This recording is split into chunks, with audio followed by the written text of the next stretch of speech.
ಕರ್ನಾಟಕ ನಮಸ್ಕಾರ. ಇವತ್ತು ನಮ್ಮ ಅಬ್ಬಾಸ್ ಖಾನ್ ಕಾಲೇಜಿನಲ್ಲಿ 70ನೇ ಕರ್ನಾಟಕ ರಾಜ್ಯೋತ್ಸವ ಸಮಾರಂಭವನ್ನು ಆಚರಿಸಿದ್ವಿ.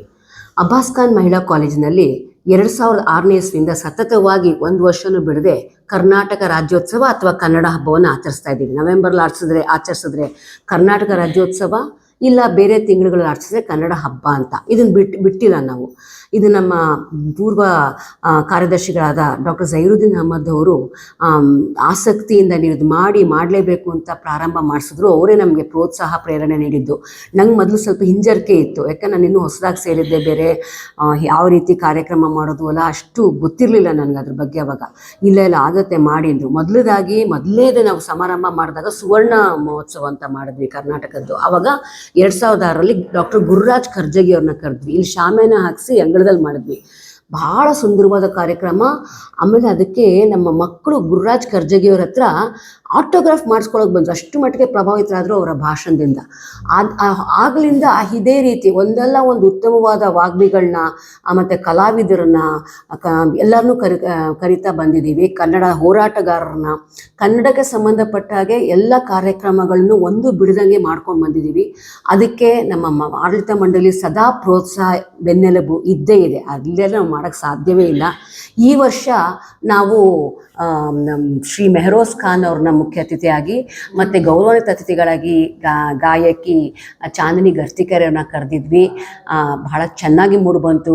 ಚಾಂದಿನಿಯವರು ಕನ್ನಡದ ಹಾಡುಗಳನ್ನ ಹಾಡ್ತಾ ಬಂದರು. ಅದಕ್ಕೆ ನಾವು ಒಂದಿಷ್ಟು ಅದ್ರ ಬಗ್ಗೆ ಯಾವಾಗ ಏಕೀಕರಣ ಆಯಿತು 1956ನೇ ಇಸ್ವಿಲಿ ಏಕೀಕರಣ ಆದಾಗ ಕರ್ನಾಟಕ ರಾಜ್ಯ ಎಲ್ಲ ಕನ್ನಡದ ಇದು ಹರಿದು ಹೋಗಿತ್ತು. ಎಲ್ಲ ಕಡೆ ಹಂಚೋದಾಗ ಅದನ್ನೆಲ್ಲ ಒಗ್ಗೂಡಿಸಿ ಕರ್ನಾಟಕ ರಾಜ್ಯ ಅಂತ 1956ನೇ ಇಸ್ವಿಲಿ ಮಾಡಿದ್ದು ನವೆಂಬರ್ 1. ಅದರ ದ್ಯೋತಕವಾಗಿ ನಾವೀಗ ಸಮಾರಂಭ ಮಾಡ್ತಾ ಇರೋದು. ಅದು ಈ ವರ್ಷ ಎಲ್ಲ ಪೂರ್ತಿ ನೋಡ್ಕೊಂಡ್ರೆ ಮಾಡ್ಕೊಳ್ತಾ ಬರ್ಬೇಕಂದ್ರೆ ಅಷ್ಟು ಮಟ್ಟಿಗೆ ಬಹಳ ಮುಖ್ಯವಾದ ಸಂಭ್ರಮದ ಕಾಲ ಈ ವರ್ಷ. ಅದನ್ನು ಮಾಡ್ಕೊಳ್ತಾ ಬಂದಿದ್ದೀವಿ. ಮಾಡಲೇಬೇಕು, ಅದು ನಮ್ಮ ಆದ್ಯ ಕರ್ತವ್ಯ.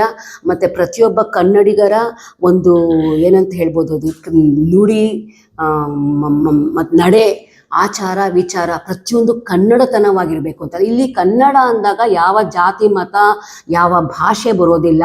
ಕನ್ನಡಿಗ ಅಂತ ಮಾತ್ರ ಬರ್ತಾನೆ. ಕರ್ನಾಟಕದಲ್ಲಿ ಇರೋರೆಲ್ಲ ಕನ್ನಡಿಗರೇ. ಇವಾಗ ತುಂಬ ಗಲಾಟೆಗಳಾಗ್ತಿದೆ, ಒಪ್ಕೋತೀನಿ. ಉತ್ತರ ಭಾರತದವ್ರು ಬಂದಿದ್ದಾರೆ, ಇಲ್ಲೇನೋ ಕೆಲಸ ಆಗಿದೆ, ಸಿಲಿಕಾನ್ ಸಿಟಿ ಅಂತೀವಿ ಬೆಂಗಳೂರನ್ನ. ಅದು ಕೆಲವು ಕಡೆ ಹೋದರೆ ಬೆಂಗಳೂರು ಅಂತಲೇ ಅನಿಸಲ್ಲ, ಎಲ್ಲ ಈ ಬೇರೆ ಭಾಷೆಯಲ್ಲೇ ಮಾತಾಡ್ತಾರೆ. ಆಮೇಲೆ ನಾವು ಅಷ್ಟೇ, ಈಗ ಕೆಲಸಕ್ಕೆ ಜನ ಸಿಗಲ್ಲ ಅಂತ ಬೇರೆ ಪ್ರಾಂತ್ಯಗಳಿಂದ ಕರ್ಕೊಂಬರ್ತೀವಿ. ಅವ್ರು ನಾವು ಕನ್ನಡ ಕಲಿಸೋ ಬದಲು ಅವ್ರ ಭಾಷೆಯಲ್ಲೇ ನಾವು ಮಾತಾಡ್ತೀವಿ. ಅವ್ರು ಹಿಂದಿ ನಾವು ಇನ್ನೂ ಸುಲಭವಾಗಿ ಬಾಬಾ ಅಂತ. ಆದರೆ ನಾನು ಹೇಳೋದೇನು ಅಂದರೆ, ನಾವು ನಮ್ಮ ಭಾಷೆಯಲ್ಲಿ ಅವ್ರನ್ನ ಖಂಡಿತ ಅವ್ರು ಮೊದಲೇ ದಿನವೇ ಕನ್ನಡ ಬಂದ್ಬಿಡಲ್ಲ. 2 ದಿನ ಕೊಡೋಣ, 3 ದಿನ ಅವಕಾಶ ಕೊಡೋಣ, 1 ತಿಂಗಳು ಅವಕಾಶ ಕೊಡೋಣ. ಅವ್ರು ನಮ್ಮ ಭಾಷೆಯಲ್ಲಿ ಮಾತಾಡಬೇಕು. ನಾವು ಅವ್ರಿಗೆ ಪ್ರೇರಣೆ ಕೊಡಬೇಕು. ಅದೇ ನಾವು ಬೇರೆ ರಾಜ್ಯಕ್ಕೆ ಹೋದರೆ ನಮಗೆ ಆ ಭಾಷೆನ ಕಳಿಸ್ತಾರೆ ಹೊರತು ಅವರು ನಮ್ಮ ಭಾಷೆನ ಕಲಿಯೋದಿಲ್ಲ. ನಾವು ಯಾಕಷ್ಟು ನಿರಭಿಮಾನಿಗಳಾಗಿರಬೇಕು ನಮ್ಮ ಭಾಷೆಯ ಬಗ್ಗೆ? ನಮಗೆಲ್ಲೋ ಕೀಳರಿಮೆ. ಅಯ್ಯೋ ಕನ್ನಡ ಮಾತಾಡೋಕ್ಕೆ ನನಗೆ ಇದು.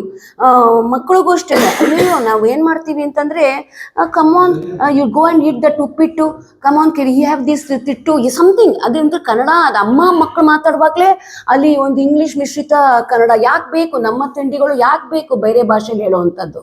ಸೊ ಆದಷ್ಟು ಹೀಗಾಗಿ ನಮ್ಮ ಒಂದು ರಾಜ್ಯದಲ್ಲಿ, ಹಂಗೆ ನಮ್ಮ ಒಂದು ಕಾಲೇಜಿನಲ್ಲಿ, ಅಂದರೆ ನಮ್ಮದು ಕಾಲೇಜಿಗೆ ಒಂದು ಸಣ್ಣ ಒಂದು ಭಾಗ, ಒಂದು ವಿಭಾಗ, ಒಂದು ಯೂನಿಟ್ ಅಂತ ಕರೆಯೋಣ. ಇಲ್ಲಿಂದ ಪ್ರಾರಂಭ ಆಗಲಿ. ಪ್ರತಿಯೊಂದು ವಿದ್ಯಾರ್ಥಿಗಳು ಅವ್ರೇನು ಕನ್ನಡ ಭಾಷೆಯನ್ನು ಉದ್ಧಾರ ಮಾಡ್ತಾರೆ ಅಂತ ಹೇಳ್ತಾ ಇಲ್ಲ, ಕನ್ನಡಿಗರಾಗಿ ಕನ್ನಡವನ್ನು ಉಳಿಸೋಣ ಅಂತ ಅಷ್ಟೇ ಹೇಳ್ತಿರೋದು. ಯಾಕಂದರೆ ಇದು ಯಾಕೆ ಬೇಕು ಅಂತ ಒಂದೊಂದ್ಸಲ ಅನಿಸುತ್ತೆ, ಬರೀ ನವೆಂಬರ್ ತಿಂಗಳಲ್ಲಿ ಮಾಡುವಂಥದ್ದಲ್ಲ. ಇದು ನಿತ್ಯೋತ್ಸವ ಅಂತ ನಿಸಾರ್ ಅಹಮದ್ ಹೇಳಿದ್ದಾರೆ. ಜೋಗದ ಸಿರಿ ಬೆಳಕಿನಲ್ಲಿ ತುಂಗೆತ ದಿನ ನಮ್ಮ ಕರ್ನಾಟಕ ರಾಜ್ಯದ ನಿತ್ಯ ಉತ್ಸವ ಆಗ್ತಾ ಇರಬೇಕು. ನಮ್ಮಗಳ ಆದ್ಯ ಕರ್ತವ್ಯ ನಮ್ಮ ಭಾಷೆನ ಉಳಿಸಿ ಬೆಳೆಸುವಂಥದ್ದು. ದಯವಿಟ್ಟು ಉಳಿಸೋಣ ಅಷ್ಟೇ. ಪರಭಾಷಿಕರು ಬೇಡ ಅಂತ ನಾನು ಹೇಳಲ್ಲ, ಬರಲಿ ಪರಭಾಷಿಕರು, ಇರಲಿ. ಆದರೆ ನಮ್ಮ ಭಾಷೆನ ಅವ್ರಿಗೆ ಕಲಿಸೋಣ. ಅವ್ರ ಭಾಷೆ ನಾವು ಕಲಿಯೋಣ, ಬೇಡ ಅಂತ ಹೇಳಲ್ಲ. ಆದರೆ ಅವರ ತನವನ್ನು ನಾವು ಹೊತ್ಕೊಳ್ಳೋದು ಬೇಡ, ನಮ್ಮ ತನವನ್ನು ಅವ್ರಿಗೆ ಕೊಡೋಣ. ನಮಸ್ಕಾರ.